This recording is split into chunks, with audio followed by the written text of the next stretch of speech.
Do you have a home that you have significant amount of capital gain in? Capital gain beyond your exclusion level of $250,000 per person or $500,000 for a married couple? And if you do, there are options for you to eliminate capital gains tax, believe it or not. And it's by using two different tax codes. The Internal Revenue Code 121 allows you to take $500,000 a married couple living on the property on title, tax-free money of the gain. But if your gain is greater than $500,000, what do? Well, one option is to create a real estate plan to eliminate your capital gains tax and actually do a 1031 exchange with your primary residence. And most people say, well, you can't do a 1031 exchange with a primary residence. Well, let me just show you how that looks.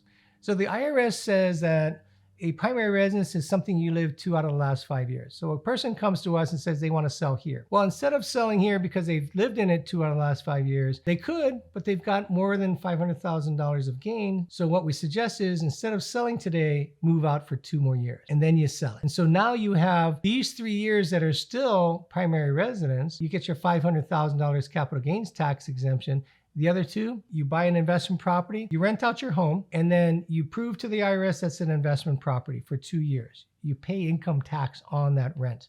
So the IRS knows that you have an investment property. And then you sell it 2 years later. And you use the 1031 exchange as well as the Internal Revenue Code 121. You can combine 2 tax codes to eliminate your capital gains taxes. So if you have a gain that's significant that you don't want to pay capital gains tax on your primary residence, give us a call. We can help you create strategies to eliminate capital gains tax from your family's life and create generational wealth with your property. We look forward to serving you soon. Aloha.